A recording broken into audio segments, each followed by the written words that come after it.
محمد یا رب صلی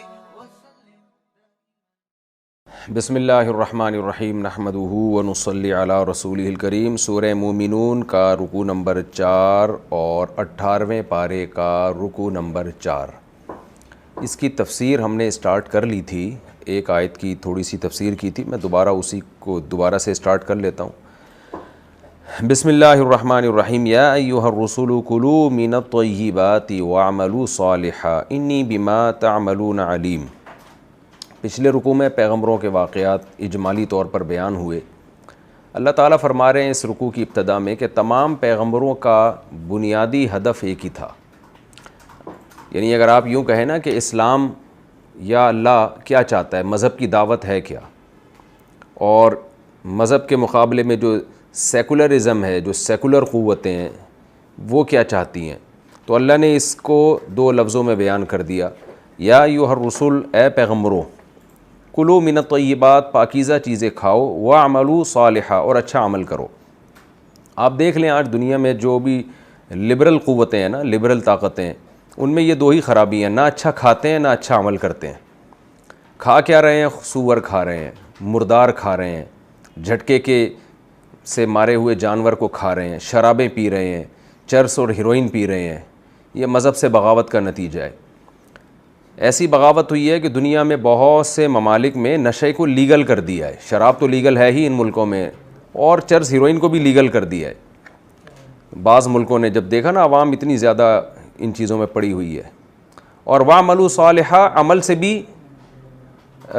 عمل میں بھی پیچھے ہیں، زنا کو لیگل کر دیا۔ اب آپ بتاؤ یہ زنا اچھا عمل ہے گندا عمل ہے؟ ہر قوم میں دنیا میں گندا سمجھا جاتا رہا ہے اس کو۔ ہومو سیکشولیٹی کو فروغ دیا جا رہا ہے، قطع رحمی، رشتہ داری توڑی جا رہی ہے، نسل کو ختم کر کے رشتہ داری کا نظام ہی پورا تباہ و برباد کر دیا۔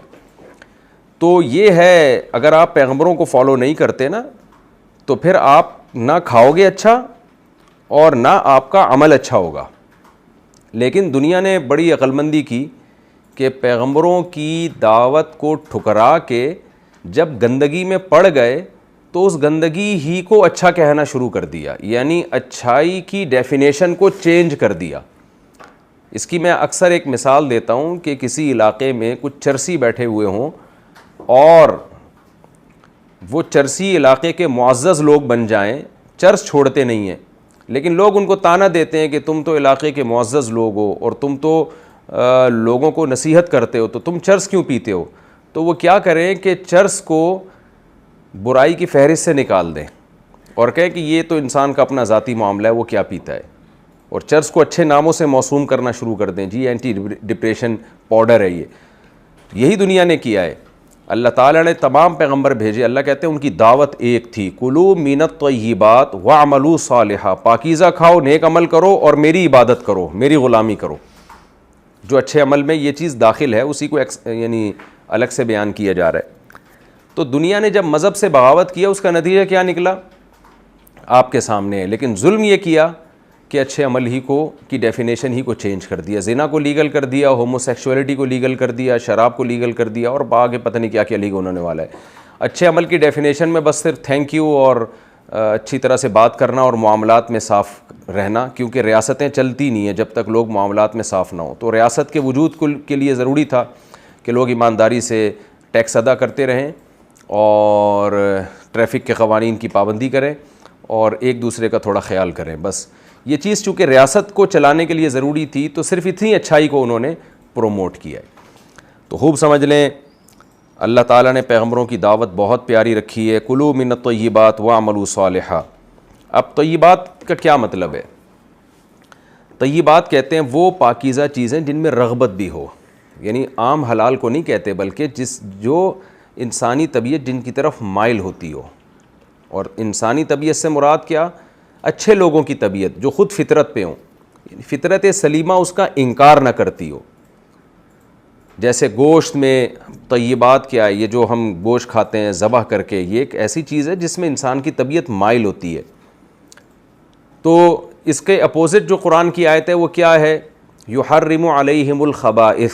نبی کی ذمہ داری ہے کہ انبیاء کی ذمہ داری ہوتی ہے ہر نبی کی کہ خبیث چیزوں کو حرام کر دیں۔ تو طیبات کو اپوزٹ ہوتی ہے خبیث۔ تو اسلام میں جو کھانے پینے میں حلال حرام کا پورا کانسیپٹ ہے نا، وہ طیبات اور خبائث ہی پر ہے. دیکھیں 2 وجہ سے کھانے پینے کی چیزیں حرام ہوتی ہیں. ایک تو یہ کہ وہ آپ کی صحت کو نقصان دیتی ہیں. تو بعض چیزیں ایسی ہوتی ہیں جو ہوتی طیبات میں ہیں لیکن صحت کے لیے نقصان دہ ہیں، تو وہ ہمارے لیے کھانا جائز نہیں ہے. اور اس میں ہر ایک کا معیار دوسرے سے مختلف ہو سکتا ہے، ہر ایک کے لیے دوسرے سے الگ حکم ہو سکتا ہے. لیکن بعض چیزیں حرام ہوتی ہیں ناپاک اور پلید ہونے کی وجہ سے.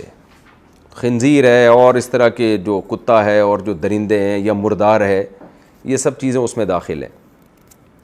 تو قرآن چونکہ طیبات اور خبائث کو بہت زیادہ فوکس کرتا ہے، تو اس لیے اسلام کے بنیادی احکام میں ہے یہ حکم. اس لیے میں بار بار کہتا ہوں جو لوگ یورپ میں امریکہ میں جاتے ہیں اور کھانے پینے کی چیزوں میں احتیاط نہیں کرتے کہ یار چلتا ہے سب، تو یہ بہت بڑا جرم ہے. پیغمبروں کی بنیادی تعلیمات کی آپ دھجیاں اڑا رہے ہو. تو اس لیے جب آپ کسی فارن کنٹری میں جائیں، خاص طور پہ کسی غیر مسلم ممالک میں جائیں، تو وہاں پوری تحقیق آپ پر واجب ہے کہ یہ شرعی طریقے سے ذبح کیا گیا ہے کہ نہیں کیا گیا، مردار تو نہیں ہے اور حلال جانور کا گوشت ہے، اور جس فرائی پین میں اس کو پکایا ہے یا جس دیگچی میں اس کو پکایا ہے، ایسا تو نہیں کہ اس میں پہلے کوئی حرام گوشت بنایا گیا ہو اس کے بعد اس میں جو ہے وہ حلال گوشت پکا لیا. تو وہ تو ظاہر ہے اس کے اجزاء تو اس میں شامل ہو جائیں گے. تو اس چیز کا بہت خیال کرنا چاہیے. تو پہلی بات تو یہ طیبات کے مفہوم کو سمجھیں. دوسری بات کیا، کلو من الطیبات کا بھی مفہوم میں 2 چیزیں داخل ہیں. نمبر 1 کہ حلال کو حرام مت کرو. کلو من الطیبات یعنی اللہ نے تمہیں حکم دیا ہے کہ یہ مرغوب چیزیں، جو پاکیزہ چیزیں، ان سے فائدہ اٹھاؤ، یعنی ان کو کھاؤ. ان کو کھانے کا مطلب یہ نہیں کہ آپ کو بھوک نہیں بھی لگ رہی تو بھی آپ کھائیں، مطلب ان کو حرام نہ سمجھو، جیسے کہ مشرکین نے اپنے اوپر بہت ساری پاکیزہ چیزوں کو حرام کر لیا تھا. تو یہ بھی اس میں داخل ہے. دوسری بات یہ کہ پاکیزہ کھاؤ، حرام نہ کھاؤ. تو دونوں چیزیں اس میں داخل ہیں، یعنی حرام کو حلال نہ کرو اور حلال کو حرام نہ کرو. یہ دونوں مفہومات اس آیت میں داخل ہیں. تو مذہبی لوگوں کو صرف یہی نہیں کہ پاکیزہ چیزیں جو ہے وہ حرام چیزوں سے ایوائڈ کرنا ہے، بلکہ حلال سے ایوائڈ نہیں کرنا. یعنی نظریہ یہ رکھنا ہے کہ حلال سے جو ایوائڈ کرے گا تو خدا کو خوش نہیں کرے گا وہ. یہ بھی اس کی تفسیر میں اہم بات ہے. ایک اور اہم بات یہ ہے کہ میں نے جیسے پچھلے ایپیسوڈ میں بھی اشارہ دیا تھا کہ کلو کے مفہوم میں صرف کھانا نہیں ہے، بلکہ اللہ کی تمام نعمتوں سے لطف اندوز ہونے کو بھی کلو سے تعبیر کیا جاتا ہے کہ کھاؤ. جیسے ہم عام محاوروں میں کہتے ہیں کہ بھائی نعمتوں سے استفادے کو نا کلو سے تعبیر کیا جاتا ہے. میں بتا رہا تھا نا جائیدادیں کھا گیا، کیا مطلب جائیدادیں استعمال کی اس نے، اتنا پیسہ کھا گیا تو کیا مطلب پیسہ استعمال کیا. تو کلو کے مفہوم میں استعمال بھی داخل ہے. کیا مطلب جن چیزوں کو اللہ نے حلال قرار دیا ہے، جن میں خبث نہیں ہے، گندگی نہیں ہے، چاہے جسمانی گندگی ہو یا روحانی گندگی ہو، ان نعمتوں سے لطف اندوز ہو. یعنی ان نعمتوں سے لطف اندوز ہونے کو برا مت سمجھو. تو یہ ہے پیغمبروں کی دعوت کا حاصل کہ حلال سے فائدہ اٹھانا ہے اور حلال سے فائدے کو برا بھی نہیں سمجھنا. دوسری بات وَعْمَلُوا صَالِحًا، عمل بھی اچھا کرنا ہے. آپ بعض دفعہ کھا بہت اچھا رہیں. اچھا یہاں ایک اور اہم بات رہ گئی کہ حرام کی بھی نا 2 قسمیں علماء نے بیان کی ہیں جو خبائث ہے. ایک ہے الاکل الحرام اور ایک ہے اکل الحرام. جو لوگ صرف نحو جانتے ہیں وہ ان دونوں کا فرق سمجھتے ہیں. الاکل الحرام کا مطلب یہ ہے کہ عقل ہی حرام ہو. اس کی مثال ایسے جیسے آپ نے ایک مرغی چوری کی لیکن آپ نے اس کو ذبح کیا، بسم اللہ اللہ اکبر پڑھا اور شرعی طریقے سے ذبح کیا. مرغی بھی حلال ہے، اس کو ذبح جب کر لیا تو اس کا طریقہ بھی حلال، تو گوشت تو حلال ہے، لیکن اس گوشت کا کھانا آپ کے لیے حرام ہے. آپ اس کو کھا نہیں سکتے. وجہ کیا ہے؟ یہ العقل جو ہے یہ حرام ہے. عقل، اس کا کھانا حرام. کیوں؟ کہ یہ آپ نے چوری کی ہے. تو چوری کی وجہ سے یہ فی نفسی ہی یہ گوشت حلال ہے، لیکن آپ کے لیے کیونکہ ناجائز ذریعے سے آپ کے پاس پہنچا ہے، آپ کے لیے کھانا حرام ہے. تو یہ بھی خبیث ہی کہلائے گا، گندا مال کہلائے گا آپ کے لیے، کیونکہ چوری کے ذریعے آپ نے یا چوری کے پیسوں سے خریدا ہے. آپ نے کوئی مرغی خرید لی حرام پیسوں سے، یا سودی بینک میں آپ جاب کرتے تھے، آپ کا ٹوٹل کام ہی حرام تھا، اس پہ آپ کو تنخواہ ملی حلال پیسوں سے، لیکن وہ تنخواہ آپ کے لیے حرام ہوگی کیونکہ ناجائز کام کے بدلے میں ملی ہے. پھر اس سے اگر آپ زمزم بھی خرید کے پیتے ہیں تو وہ بھی حرام کہلائے گا. تو اس کو کہا جاتا ہے الاکل الحرام، ایسا عقل جو کہ حرام ہے. اور ایک ہوتا ہے اکل الحرام، یعنی عقل تو حرام نہیں ہے لیکن جو چیز آپ کھا رہے ہیں وہ حرام ہے. تو جس کی وجہ سے آپ کو یہ کہا جائے گا کہ اس کا کھانا جائز نہیں ہے. یعنی ایک ہے عقل مضاف ہو رہا ہے الحرام کی طرف, تو اس کو کہیں گے حرام چیز کا کھانا, اور ایک ہے کھانا خود حرام ہونا. اس کی مثال ہے جیسے خنزیر ہے, آپ نے حلال پیسے کمائے, دن بھر کی محنت مزدوری کر کے, بہت محنت سے آپ نے ارننگ کی, بالکل حلال کمائی تھی آپ کی, اس حلال کمائی سے جا کے آپ کتا خرید کے لے آئے اور اس کا گوشت آپ کھا رہے ہیں, تو اس عمل کو کہا جائے گا اکل الحرام, حرام چیز کا کھانا. تو اس آیت میں کلوا من الطیبات میں ساری چیزیں داخل ہو گئیں. ناپاک چیز کھانی بھی نہیں ہے چاہے حلال پیسوں سے ہو, ناپاک چیز اور پاک چیز بھی نہیں کھانی اگر حرام پیسوں سے ہے یا حرام ذریعے سے ہے. نمبر 2, حرام کو حلال نہیں سمجھنا اور حلال کو حرام نہیں سمجھنا. تو یہ 4 مفہومات اس آیت میں داخل ہو گئے. وَعْمَلُوا صَالِحًا, اور اچھا عمل کرو. اچھے عمل میں شریعت نے جگہ جگہ ایکسپلین کیا ہے. شرک برا عمل ہے, اور شرک تو عمل نہیں ہے, ایک عقیدہ ہے. عمل کی بات آگے آ رہی ہے, وَأَنَا رَبُّكُمْ فَاعْبُدُونَ, کہ میں تمہارا رب ہوں, میری عبادت کرو, یعنی صرف میری عبادت کرو. تو عقیدہ اس میں داخل ہے. تو عمل میں کیا ہے؟ جھوٹ نہیں بولنا, آپ نے چوری نہیں کرنی, آپ نے قطع رحمی نہیں کرنی. غیر مسلموں کے پاس نہ اچھے عمل کی کوئی ڈیفینیشن ہے, نہ کوئی ایکسپلینیشن ہے جس پہ وہ جمع ہو جائیں, اور نہ عملی زندگی میں ان کے وہ ان احکامات کو فالو کرتے ہیں. تو یہ صرف اسلام ہے جو ہمیں اتنے اہم معاملات میں گائیڈ کرتا ہے.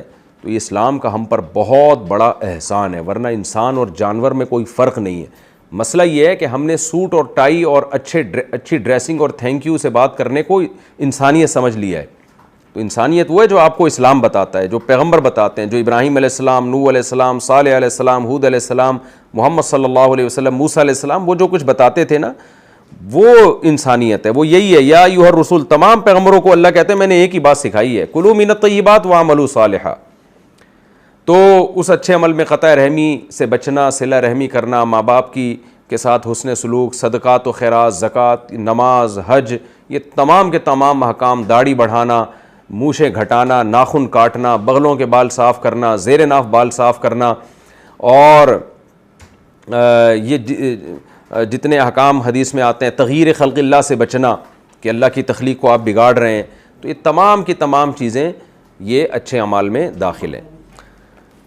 تو اللہ فرماتے ہیں ہم نے پیغمبروں کو جو دعوت دی وہ بنیادی دعوت ایک ہی تھی, کلوا من الطیبات واعملوا صالحا انی بما تعملون علیم. اے اللہ اس پہ ہمیں پروٹوکول کیا ملے گا, ہم اچھا عمل کرتے ہیں, دنیا تو مانتے نہیں. اللہ کہتے ہیں میں تمہارے اعمال کو دیکھ رہا ہوں. لیکن اللہ کیا فرماتے ہیں, ہاں آگے, وَإِنَّ هَذِهِ أُمَّتُكُمْ أُمَّةً وَاحِدَةً, یہ بہت اہم آیت ہے. اللہ کہتے ہیں یہ ہے تمہارا طریقہ, جو ایک ہی طریقہ ہے. تمام پیغمبروں میں وہ کامن تھا. وہ کیا تھا؟ پاکیزہ نعمتوں سے لطف اندوز ہونا ہے اور عمل بھی اچھا کرنا ہے. یہ ایک طریقہ ہے جو تمام پیغمبروں میں مشترک ہے. یعنی فروع میں تو بڑا اختلاف ہے, کسی امت میں 2 نمازیں فرض تھیں, کسی میں 3 نمازیں فرض تھیں, حج کا طریقہ کسی میں کیا تھا, کسی میں کیا ہے, زکوٰۃ کسی امت میں کس طریقے سے فرض تھی, ہو سکتا ہے 2.5% نہ ہو, زیادہ ہو یا کم ہو. تو یہ اختلافات تو ہیں, لیکن بیسک سب کی ایک ہی تھی. وہ بیسک یہی ہے کہ کھانا بھی پاکیزہ, عمل بھی پاکیزہ. تو اللہ کہتے ہیں یہ ہے وہ ایک ٹریک جس پہ سب نے چلنا ہے. وَإِنَّ هَذِهِ أُمَّتُكُمْ أُمَّةً وَاحِدَةً, یہ ایک ٹریک ہے جس پہ سب نے چلنا ہے. وَأَنَا رَبُّكُمْ فَاعْبُدُونَ, اور عقیدے کی بات کیا ہے, میں تمہارا رب ہوں, میری ہی عبادت کرنی ہے. تو یہ ہے وہ ٹریک. یعنی عقیدے میں ایک خدا کو مان کے توحید کا اقرار کرنا ہے اور اپنے آپ کو خدا کے سپرد کرنا ہے. اور عمل میں کیا ہے, اچھا یعنی پاکیزہ نعمتوں سے لطف اندوز ہونا اور عمل بھی پاکیزہ کرنا. یہ ہے اسلام کی, عیسائیت کی, یہودیت کی اور تمام مذاہب کی بنیادی دعوت. اب اس آیت کی روشنی میں آپ اگلی آیت سمجھیں. اللہ کیا کہتے ہیں, فَتَقَطَّعُوا أَمْرَهُمْ بَيْنَهُمْ, لیکن انسان اس دعوت پہ قائم نہیں رہے. پیغمبروں کی جو مشترکہ دعوت تھی, انہوں نے اپنے معاملے میں اختلاف پیدا کیا, زبرا, اور ٹکڑوں ٹکڑوں میں تقسیم ہو گئے. کیا مطلب, نہ اچھا کھایا اور نہ اچھا عمل کیا اور نہ توحید پہ قائم رہے. تو یہ ہے مفہوم. اس سے صاف پتہ چلتا ہے کہ چاہے اسلام ہو, چاہے یہودیت ہو, چاہے عیسائیت ہو, جو بھی پیغمبروں کی اس بنیادی دعوت سے ہٹے گا, قرآن اس پر یہ آیت فٹ کر رہا ہے کہ وہ ٹکڑے ٹکڑے ہو کر فرقوں میں بٹ گئے. تو اس میں فروعی مسائل داخل ہی نہیں ہیں. کیونکہ فروعی مسائل جو فقہا میں ہوتے ہیں نا، جس کی بیس پہ حنفی، شافعی، مالکی، حنبلی مکاتب فکر بنے ہیں، ان کا تو یہ اختلاف ہی نہیں ہے، ان کا تو سب کا اتفاق ہے کہ کھانا بھی حلال ہے اور عمل بھی ہم نے اچھا کرنا ہے، اور توحید پہ بھی سب متفق ہیں، عبادت بھی صرف ایک اللہ کی کرنی ہے. تو فروعی مسائل میں جو علماء کا اختلاف ہوا ہے نا، اس پر یہ اس آیت کو فٹ کرنا یہ بہت بڑی جہالت ہے. یہ تو صحابہ کرام میں اختلاف ہوا ہے فروعی مسائل میں. اب آپ بتائیں، کچھ صحابہ رفع الیدین کے قائل ہیں، کچھ قائل نہیں ہیں، تو کیا آپ ان پر یہ والی آیت فٹ کریں گے کہ انہوں نے نبی کے جانے کے بعد امت کو ٹکڑوں میں تقسیم کر دیا؟ ظاہر ہے جو اس کے قائل تھے وہ اس کو اچھا سمجھتے تھے، جو قائل نہیں تھے وہ اس کو اچھا نہیں سمجھتے تھے.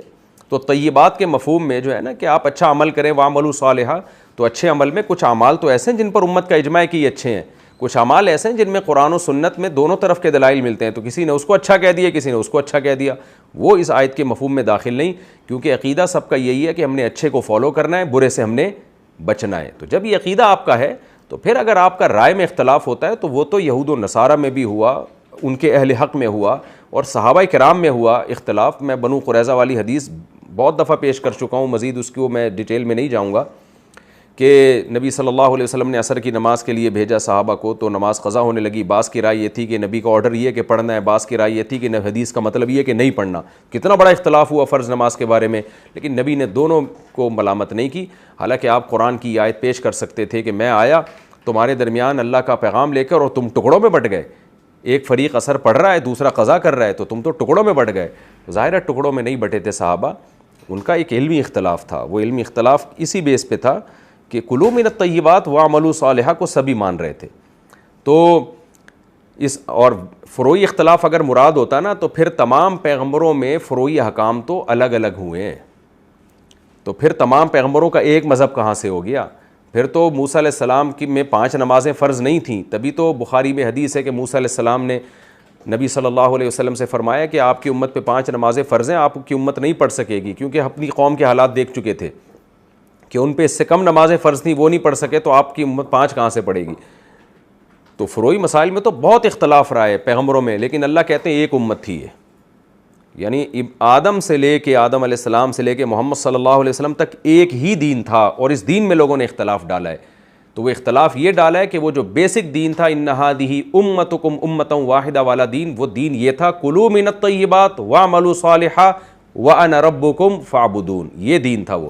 تو جو اس بیسک تعلیمات سے انحراف کرے گا وہ فرقہ واریت والا عمل، یعنی یہ عمل اس کا فرقہ واریت کہلائے گا، اور وہ ان باطل فرقوں میں شامل ہوگا جس کے بارے میں پیغمبر صلی اللہ علیہ وسلم نے فرمایا کہ میری امت 73 فرقوں میں تقسیم ہوگی، جن میں ایک جنتی، باقی 72 کے 72 جہنمی.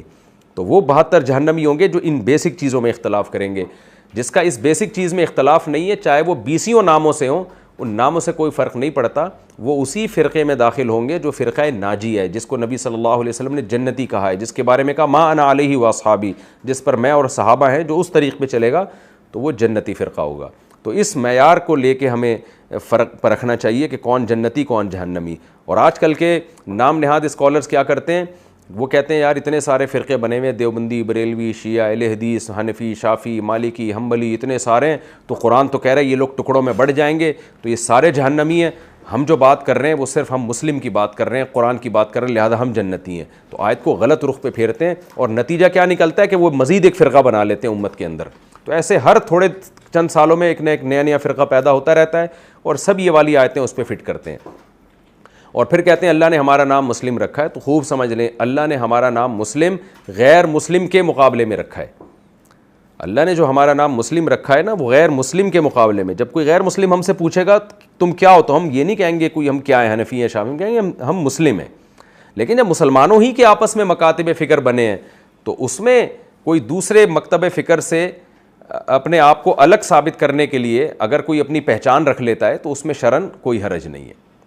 کیونکہ اگر میں شیعہ کے مقابلے میں کہوں کہ میں مسلم ہوں تو اس کا مطلب میں شیعہ کو غیر مسلم قرار دے رہا ہوں. پھر اس کی مثال ایسے ہے جیسے مجھ سے کوئی جیپنیز ملنے کے لیے آئے، یا میں کسی دوسرے کنٹری میں گیا جہاں مختلف کنٹری کے لوگ بیٹھے ہوئے ہیں، ایک امریکن ہے، ایک چائنیز ہے، ایک جیپنیز ہے، ایک کوریا کا ہے، اور میں پاکستانی ہوں. تو لوگ مجھ سے پوچھ رہے ہیں کہ آپ کیا ہیں، تو میں جواب میں یہ نہیں کہوں گا میں مہاجر ہوں، یا میں پٹھان ہوں، یا میں پنجابی ہوں. وہاں میں یہ کہوں گا میں پاکستانی ہوں، کیونکہ اپنی قومیت کو دوسری قوم کے مقابلے میں جب پیش کیا جائے گا تو وہ اپنی قومیت جب پیش کر رہے ہیں، جیپنیز ہے، امریکن ہے، تو آپ نے اپنے آپ کو پاکستانی شو کرنا ہے.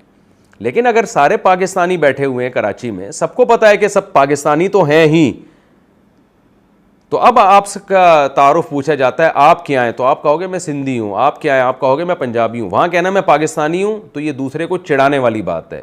اس کا مطلب یہ ہوگا کہ گویا وہ غیر پاکستانی اور صرف آپ پاکستانی ہو.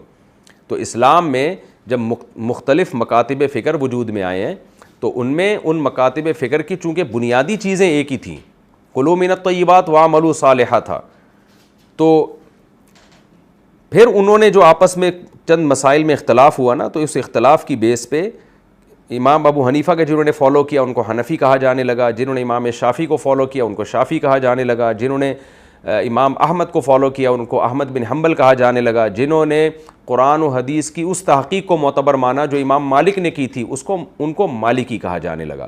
اب اگر حنفی شافعی سے ملے اور یہ کہے کہ میں مسلم ہوں تو شافعی کو چڑ ہو جائے گی کہ کیا میں غیر مسلم ہوں کیا. تو اس لیے یہاں جہاں ضرورت ہوگی وہاں تو اس کو ایکسپلین کیا جائے گا کہ میں کیا ہوں. جہاں ضرورت نہیں ہے تو وہاں سارے مسلم ہی ہیں. اور شیعہ حضرات سے چونکہ بہت بڑا ہمارا اختلاف تھا، وہ تو قرآن حدیث اور اجماع صحابہ کو حجت ہی نہیں مانتے.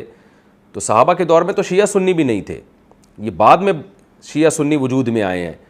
تو کیا مطلب، یہ سوچ بعد میں وجود میں آئی ہے کہ قرآن حدیث اور اجماع کو ہم نے نہیں ماننا. تو جب یہ وجود میں آئی تو جنہوں نے اس نظریے کو اختیار کیا ان کو شیعہ کہا جانے لگا، جنہوں نے اس نظریے کی مخالفت کی ان کو مسلم کے بجائے سنی کہا جانے لگا. یہ شو کرنے کے لیے کہ الاطلاق شیعہ کو کافر نہیں سمجھا جاتا. اگر کافر سمجھتے نا الاطلاق صدیوں سے شیعہ کو تو پھر وہ مسلم اور غیر مسلم کہتے. جیسے ہم قادیانیوں کے مقابلے میں اپنے آپ کو ہم محمدی نہیں کہتے بلکہ ہم کہتے ہیں ہم مسلم ہیں، کیونکہ قادیانی ہماری نظر میں غیر مسلم ہیں. تو شیعہ الاطلاق غیر مسلم ہونے کا فتویٰ نہیں دیا گیا، بلکہ ان میں یہ کہا گیا جو یہ عقیدہ رکھتا ہے تو وہ غیر مسلم ہے، جو یہ عقیدہ نہیں رکھتا تو وہ مسلم ہے. لیکن ہمارا ان سے نظریاتی اختلاف ہے. تو اب میں آپ سے ایک سوال کر کے اس تفسیر کو ختم کرتا ہوں. جو شخص بھی یہ دعویٰ کرے نا کہ میں کسی فرقے کو نہیں مانتا اور میں صرف مسلم ہوں، تو ان سے 2 سوال آپ لازمی پوچھا کریں. آپ ان سے کہیں آپ یہ بتائیں کہ آپ سنی ہیں یا شیعہ ہیں. اگر وہ کہے کہ میں کچھ بھی نہیں ہوں، میں صرف مسلم ہوں، اور دلیل یہ دے کہ صحابہ کے دور میں نہ شیعہ تھے نہ سنی تھے، تو پھر آپ ان سے سوال کریں کہ رسول اللہ صلی اللہ علیہ وسلم کی صحیح حدیث ہے لا تجتمع امتی علی ضلالہ، میری امت گمراہی پہ کبھی جمع نہیں ہوگی. 1 سیکنڈ بھی اس امت پہ ایسا نہیں آ سکتا قیامت تک کہ کبھی گمراہی پہ جمع ہو جائے، کبھی بھی نہیں آ سکتا. تو سوال یہ پیدا ہوتا ہے کہ ٹھیک ہے صحابہ کے دور میں نہ شیعہ تھے نہ سنی تھے، لیکن صدیوں سے امت 2 حصوں میں بٹی ہوئی ہے، شیعہ اور سنی. تو کیا یہ امت گمراہی پہ جمع ہو گئی کیونکہ سنی بھی غلط کیونکہ وہ سنی ہے، شیعہ بھی غلط کیونکہ وہ شیعہ ہیں؟ تو اس کا مطلب صدیوں سے امت گمراہی پہ جمع ہوتی آ رہی ہے. تو آپ تو وہ بات کر رہے ہیں کہ آپ کی بات اگر ہم صحیح مان لیں تو اس کا مطلب امت صدیوں سے گمراہی پہ جمع ہو گئی تھی. تو جیسے لوگ کہتے ہیں نا نبی کے دور میں کوئی حنفی شافعی نہیں تھا، تو نبی کے دور میں تو شیعہ سنی بھی نہیں تھا. تو جب نبی کے دور میں شیعہ سنی بھی نہیں تھا اور نہ حنفی شافعی مالکی حنبلی تھا، بعد میں امت میں یہ سارے مکاتب فکر بنے اور صدیوں سے بنے آ رہے ہیں. تو امت تو اسی میں یا تو شیعہ ہوگی یا سنی ہوگی. پھر سنی ہے تو سنیوں کے مشہور مکاتب فکر 4 ہی ہیں. تو جب آپ ایک ایسی چیز لے کر آ رہے ہو جو امت میں تھی نہیں، صدیوں سے صرف صحابہ میں تھی، اس کے بعد ختم ہو گئی، ختم ہونے کا مطلب پھر امت گمراہی پہ جمع ہو گئی، جبکہ حدیث میں آتا ہے کہ گمراہی پہ جمع نہیں ہو سکتی. تو اس کا مطلب آپ ایک ایسی لفاظی کر رہے ہیں جو نعرہ دیکھنے میں بڑا اچھا لگ رہا ہے لیکن حقیقت میں ٹھیک نہیں ہے. تو صحیح بات یہی ہے کہ صحابہ کے دور میں نہ شیعہ تھا نہ سنی تھا، لیکن ہم چونکہ سنیوں کو برحق سمجھتے ہیں تو ہم کہتے ہیں سنیوں کے نام سے، یہ نام نہیں تھا صحابہ کے دور میں سنی کا، لیکن سنی حضرات کے جو عقائد ہیں اور جو ان کا مکتبہ فکر ہے، جس نظریے کو وہ فالو کرتے ہیں، وہ نظریہ صحابہ کے دور میں تھا. لیکن اس کا نام سنی اس لیے نہیں تھا کہ مقابلے میں شیعہ نہیں تھے. جب شیعہ نہیں تھے تو ان کو شیعوں سے فرق کرنے کے لیے سنی نام ہی نہیں دیا گیا، یہ وجہ تھی. بعد میں وہی صحابہ کے طریقے پہ ہم چلے ہیں، لیکن بعد میں جنہوں نے اس طریقے سے اختلاف کیا اور قرآن حدیث اور اجماع صحابہ کو حجت ماننے سے انکار کر دیا، اور یعنی اجماع صحابہ کو حجت ماننے سے انکار کر دیا اور صحابہ کے بہت سارے اصول اور نظریات سے اختلاف کیا، تو جنہوں نے اختلاف کیا ان کو شیعہ کہا جانے لگا، جنہوں نے اختلاف نہیں کیا ان کو اہل سنت والجماعت کہا جانے لگا کہ یہ حدیث کو بھی مانتے ہیں اور صحابہ کی جماعت کو بھی مانتے ہیں، اور جن کو اہل سنت والجماعت کہانے لگا ان کو شارٹ فارم میں سنی کہا جانے لگا۔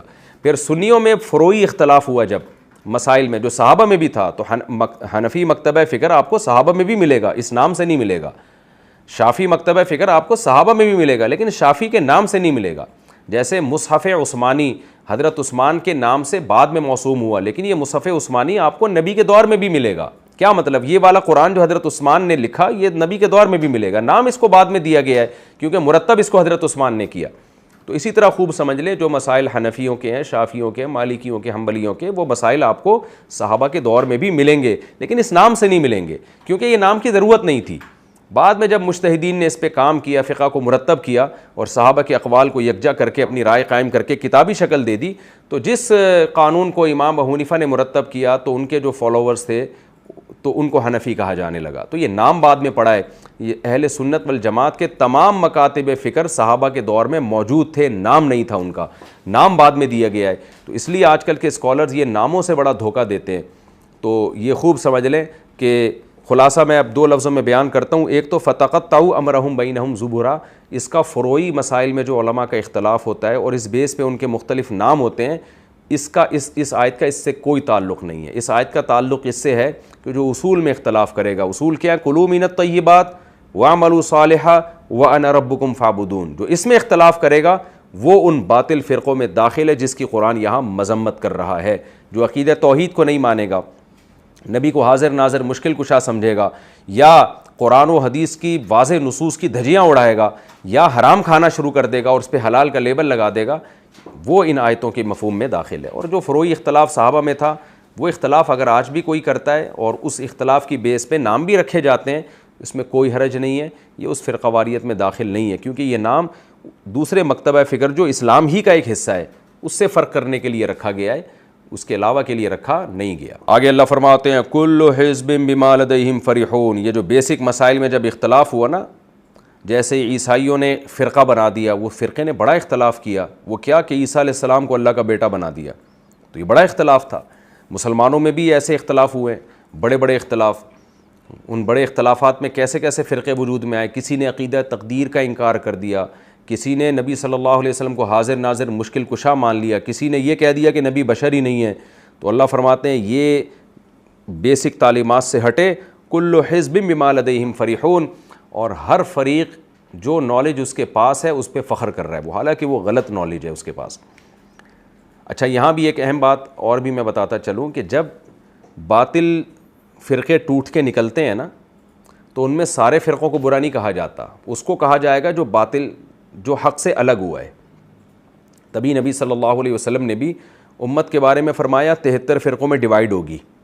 تو ان میں نبی نے یہ نہیں کہا یہ 73 کے 73 غلط ہوں گے کیونکہ فرقے ہوں گے، نا نا نا نا، آپ نے فرمایا ایک ان میں صحیح ہوگا، 72 ان سے جو ٹوٹ کے الگ ہوئے نا وہ غلط ہوں گے۔ تبھی اس ایک فرقے کو جماعت سے تعبیر کیا گیا ہے، عامۃ المسلمین، جماعت المسلمین، وہ برحق ہوگا۔ کیا مطلب؟ عام مسلمان جس ٹریک کو صدیوں سے فالو کرتے آ رہے ہیں، نبی نے فرمایا وہ صحیح ہوگا۔ اس سے جو ٹوٹ ٹوٹ کے الگ ہو رہے ہیں نا، جمہور امت سے جو ٹوٹ ٹوٹ کے الگ ہو رہے ہیں وہ فرقے ہیں۔ آج کمال کی بات یہ ہے کہ جو صدیوں سے جو جس ٹریک پر امت چلی آ رہی ہے اس کو فرقہ کہا جاتا ہے، اور جو اس سے ٹوٹ کے الگ ہو رہا ہے وہ یہ کہتا ہے کہ میں فرقہ واریت ختم کر رہا ہوں۔ یہ ہر اسکالر کا یہی حال ہے۔ تو اس لیے وہ کمپنیوں میں لکھا ہوتا ہے نا ملتے جلتے ناموں سے دھوکہ نہ کھائیں، تو اس لیے ملتے جلتے لیبلوں سے اور عنوانوں سے بھی دھوکہ نہ کھائیں، آپ خوب سمجھ لیں۔ آگے اللہ فرماتے ہیں فَذَرْهُمْ فِي غَمْرَتِهِمْ حَتَّى حِينٍ، اے نبی آپ ان کو چھوڑ دیجئے ان کی جہالت میں، کیونکہ یہ مشرکین جو ہیں یہ اسی باطل فرقے میں داخل ہیں، انہوں نے پیغمبروں کی تعلیمات سے انحراف کیا ہے۔ تمام پیغمبروں کی جو 3 بیسک تعلیمات تھیں اس سے یہ ہٹ گئے ہیں، نہ یہ پاکیزہ کھاتے ہیں بلکہ مردار کھاتے ہیں، نہ یہ اچھا عمل کرتے ہیں بلکہ شرک کر کے برا عمل کرتے ہیں، اور اسی طرح معصوم بچوں کا قتل غربت کے نام پہ، جیسے عرب کر دیا کرتے تھے نا کہ ہم کھلائیں گے کہاں ان کو، کھلائیں گے کیسے ان کو، اور پھر شرک کرنا، تو یہ الگ ہو گئے ہیں، اور یہ کل حزب بما لدیہم فرحون میں داخل ہیں۔ یہ ہر فریق اترا رہا ہے کہ میں ہی برحق ہوں۔ عیسائیوں نے عیسیٰ کو عیسیٰ علیہ السلام کا بیٹا کہہ دیا، حضرت عیسیٰ علیہ السلام کو، اس پہ وہ اترا رہے ہیں۔ تو کل حزب بما لدیہم فرحون، اے نبی فذرہم فی غمرتہم، آپ ان کو ان کی جہالت میں چھوڑ دیں، حتی حین، ایک خاص وقت کے لیے۔ چھوڑ دیں کا مطلب یہ نہیں کہ تبلیغ نہ کریں، مطلب آپ ٹینشن نہ لیں ان کی, آپ کا کام صرف تبلیغ کرنا ہے, باقی ان کو اپنے حال پہ چھوڑ دیں ایک وقت متعین تک کے لیے. اس وقت میں اللہ خود ہی ان کو سزا دے دے گا. اَيَحْسَبُونَ أَنَّمَا نُمِدُّهُم بِهِ مِن مَالٍ وَبَنِينَ. پھر جو باطل فرقے کے لوگ ہیں, جو عقیدہ توحید میں پیغمبروں کی دعوت کے ساتھ نہیں ہیں, پاکیزہ کھانے میں, پاکیزہ عمل کرنے میں پیغمبروں کو فالو نہیں کرتے, تو اللہ فرماتے ہیں بسا اوقات ان کے پاس دولت اور اولادیں بہت ہوتی ہیں, بیٹے بھی بعض دفعہ ان کے پاس زیادہ ہوتے ہیں, تو وہ یہ سمجھتے ہیں کہ اگر ہم برے ہوتے, ہم باطل فرقے سے ہمارا تعلق ہوتا, تو اللہ ہمیں اتنے بیٹے اور اتنا مال کیوں دیتا. اللہ تو ہمیں زیادہ بیٹیاں دیتا, ٹینشن میں ڈالتا, یا ہمیں اولاد ہی نہ دیتا. اللہ نے تو ہمیں اتنے بیٹے دیے, ہمارا دست و بازو بنا دیا, اور ہمیں اتنی دولت دی ہے, تو اس کا مطلب اللہ ہم سے خوش ہے. تو اللہ کہتے ہیں اَيَحْسَبُونَ, کیا یہ لوگ یہ سمجھتے ہیں, اَنَّمَا نُمِدُّهُم بِهِ, کہ ہم جس نعمت کے ذریعے, جس آسائش کے ذریعے ان کی مدد کر رہے ہیں, یعنی مال اور بیٹے, نُسَارِعُ لَهُم فِي الْخَيْرَاتِ, تو کیا ہم ان کے لیے بھلائیوں میں اضافہ کر رہے ہیں؟ ایسا بالکل بھی نہیں ہے. بل لا یشعرون, اللہ کہتے ہیں نا, ان کو شعور ہی نہیں ہے. یہ تو آزمائش ہے بھائی, دنیا میں اللہ کسی کو دے کے آزماتا ہے, کسی سے لے کے آزماتا ہے. تو اس سے پتہ چلتا ہے کہ آپ کبھی بھی اس خوش فہمی میں نہ رہیں کہ میری زندگی بڑی خوشیوں بھری ہے تو میں نیک آدمی ہوں, یہ قطعاً اس کی علامت نہیں ہے. تو آگے اللہ فرماتے ہیں نیک لوگ کون ہیں, اور حقیقت میں بھلائیوں میں آگے بڑھنے والے کون لوگ ہیں, ان کی اللہ صفات بیان کر رہا ہے. ان الذین هم من خشیۃ ربهم مشفقون, بے شک وہ لوگ جو اپنے رب کے خوف سے ڈرتے ہیں.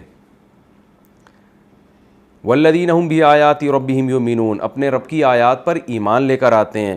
والذین هم بربهم لا یشرکون, اپنے رب کے ساتھ کسی کو شریک نہیں کرتے. والذین یؤتون ما آتوا, دیتے ہیں جو کچھ دیتے ہیں, یعنی صدقات و خیرات بھی کرتے ہیں جتنا اللہ توفیق دیتا ہے. وقلوبهم وجلۃ, لیکن اس کے باوجود ان کے دل ڈرتے ہیں.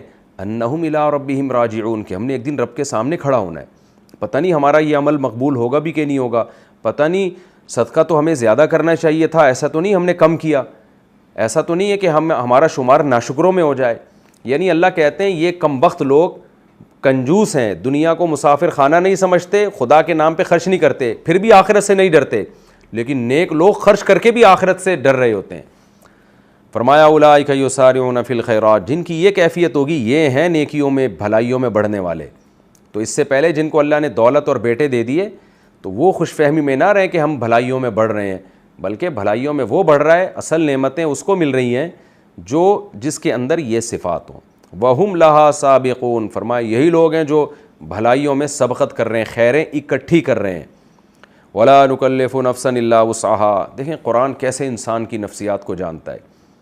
اب اللہ نے جہاں نیک لوگوں کی صفات بیان کی نا, اور بتایا کہ نیک عمل کرو, پاکیزہ کھاؤ, اور یہ صفات اپنے اندر نیک لوگوں کی پیدا کرو, تو فوراً انسان کو اشکال ہوتا ہے, ابے بھائی یہ تو بڑا مشکل ہے, یہ تو اللہ نے دین کو بڑا مشکل بنا دیا, کامیابی کے لیے تو بہت پاپڑ بیلنے پڑیں گے. اللہ نے تسلی دے دی, بھائی وَلَا نُكَلِّفُ نَفْسًا إِلَّا وُسْعَهَا, ہم کسی نفس کو اس کی طاقت سے زیادہ کا مکلف نہیں بناتے. کیا مطلب؟ اچھا اس کے بھی دو مطلب ہیں, ایک غلط اور ایک صحیح. غلط مطلب تو یہ ہے کہ آج جس کو شریعت پہ عمل نہیں کرنا ہوتا وہ کہتا ہے بھائی مجھ میں طاقت نہیں ہے, اور اللہ نے کہا ہم طاقت سے زیادہ کا مکلف کسی کو بناتے ہی نہیں ہیں. تو اب چونکہ مجھ میں نماز پڑھنے کی طاقت نہیں ہے, بہت مشکل ہوتا ہے صبح اٹھنا, یا سفر میں بڑی ٹینشن ہوتی ہے, یا مجھے جاب سے نکال دیں گے اگر میں فرض نماز پڑھوں گا, تو دوبارہ روزگار کہاں تلاش کروں گا, اور اللہ کہہ رہے ہیں ہم تمہیں طاقت سے زیادہ کا مکلف نہیں بناتے. تو یہ غلط مطلب ہے. اس آیت کا صحیح مطلب یہ ہے کہ اللہ نے جو احکام دیے ہیں وہ ہماری طاقت کے مطابق ہیں, لہذا اس کو فالو کرو. یہ مت کہا کرو کہ ہم سے نہیں ہوتا, کیونکہ تم سے نہیں ہوتا نا تو اللہ تمہیں حکم ہی نہ دیتا. یہ صحیح مطلب ہے آیت کا. وَلَا نُكَلِّفُ نَفْسًا إِلَّا وُسْعَهَا, ہم کسی نفس کو مکلف نہیں بناتے مگر اس کی طاقت کا. لہذا تمہیں جو اللہ نے حکام دیے ہیں نا, یہ گھبراؤ مت کہ ہم سے نہیں ہو سکے گا, تم سے ہو جائیں گے, آسان ہے یہ. وَلَدَيْنَا كِتَابٌ يَنطِقُ بِالْحَقِّ, ایک اشکال ہوتا ہے, اللہ اچھا ٹھیک ہے ہم نیک عمل کریں گے جو تو نے ہمیں کہا, کلو من الطیبات وعملوا صالحا, کھاؤ بھی پاکیزہ, عمل بھی پاکیزہ, اور تیری عبادت بھی کرنی ہے, سب کچھ کریں گے. لیکن ساری زندگی میں اتنی نیکیاں کریں ہم, اور اتنی قربانیاں دیں, صدقات و خیرات کریں, اس کا حساب کون رکھے گا بھائی؟ ایسا نہ ہو ہول سیل کے حساب سے آخرت میں معاملہ ہو رہا ہو, بہت ساری ہماری نیکیاں ضائع ہو جائیں. اللہ کہتے ہیں نا نا نا, وَلَدَيْنَا کتاب, ہمارے پاس کتاب ہے, ینطق بالحق جو بالکل ٹھیک ٹھیک بولے گی، یعنی تمہارا اعمال نامہ یا لوح محفوظ جو سب کچھ ایک ایک حرف بتائے گا، جس کے بارے میں سورہ کہف میں مالی ھذا الکتاب لا یغادر صغیرۃ ولا کبیرۃ الا احصاها، لوگ کہیں گے یہ کیسا اعمال نامہ ہے، زندگی کا ایک پہلو بھی اس نے خالی نہیں چھوڑا۔ تو اللہ کہتے ہیں کوئی پہلو مخفی نہیں رہے گا، ہمارے پاس کتاب ہے، وہم لا یظلمون، تم پہ ظلم نہیں ہوگا، ایک ذرے کے برابر بھی نیکی کرو گے اجر ملے گا تمہیں۔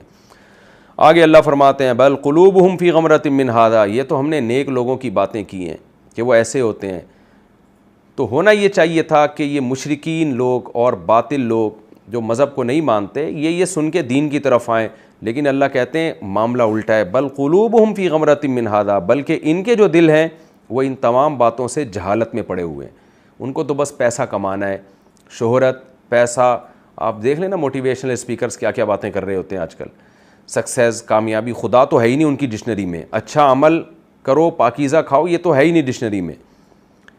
فرمایا ان سب باتوں سے ان کے دل غفلت میں ہیں، وَلَهُمْ أَعْمَالٌ مِّن دُونِ ذَلِكَ، دل کی حالت یہ ہے کہ دل میں ان چیزوں کا استحضار نہیں ہے، اور عمل کی حالت یہ ہے کہ اعمال من دون ذالک، اعمال بھی اس کے علاوہ ہیں، نہ پاکیزہ کھا رہے ہیں، نہ اچھا عمل کر رہے ہیں، نہ صدقات و خیرات کر رہے ہیں، نہ خدا پر ایمان لا رہے ہیں، جو کر رہے ہیں وہ دنیا کے سامنے ہے، وَهُمْ لَهَا عَامِلُونَ، فرمایا یہ اسی کے لیے عمل کر رہے ہیں، اپنی خواہشات۔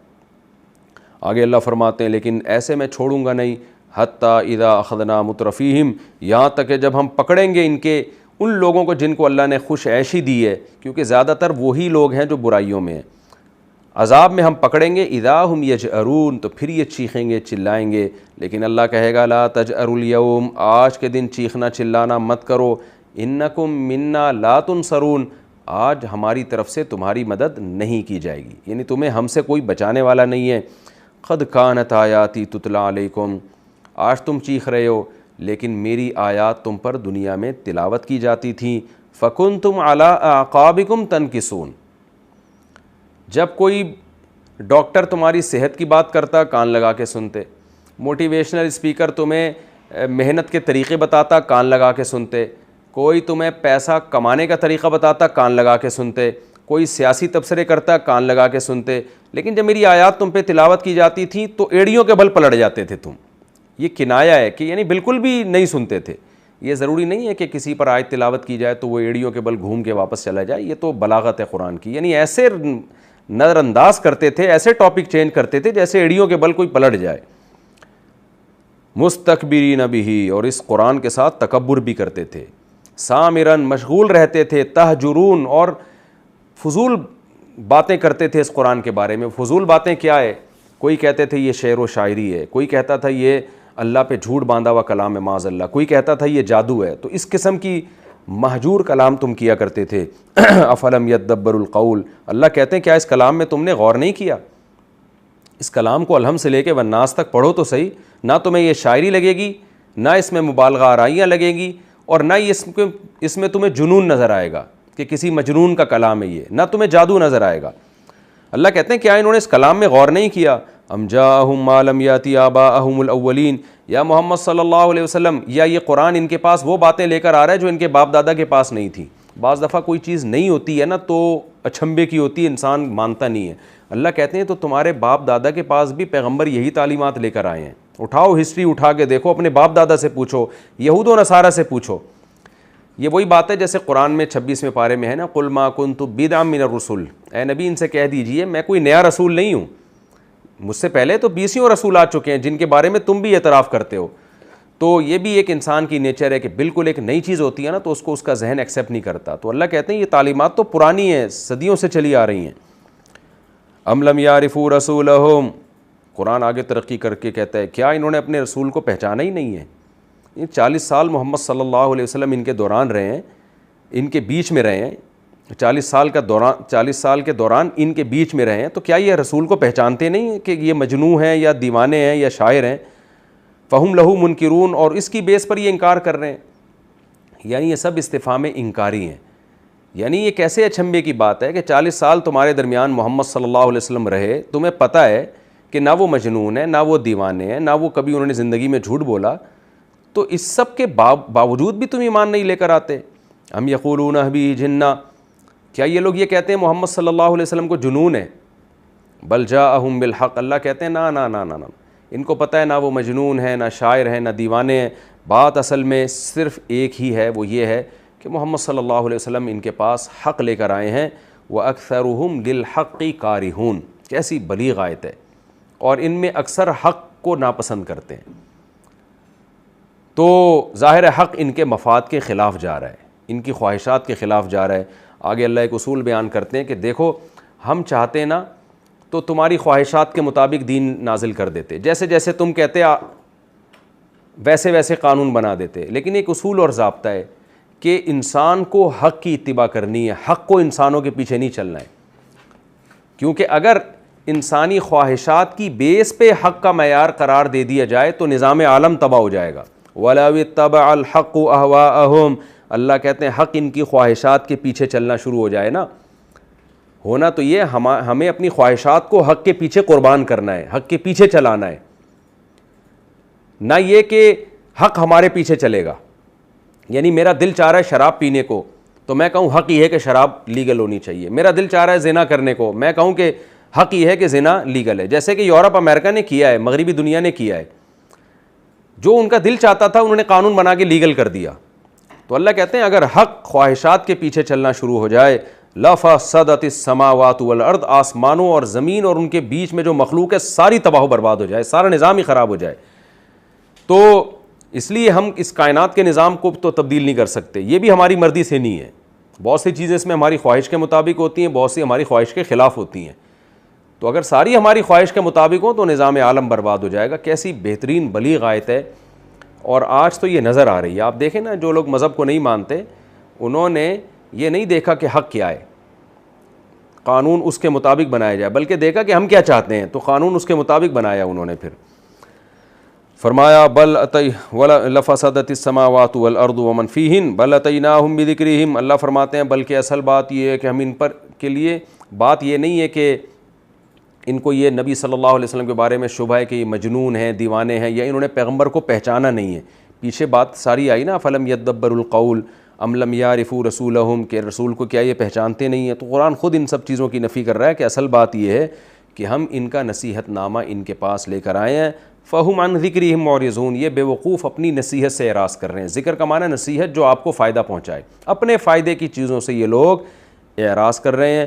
ام تسألہم خرجن، ایک الزام رہ گیا تھا کہ نہ مجنون ہیں، نہ دیوانے ہیں، نہ شاعر ہیں، لیکن غریب اور مسکین تھے، تو ہو سکتا ہے مالی مدد کے لیے پیغمبر نے نبوت کا دعویٰ کیا ہو کہ پیسے چاہیے۔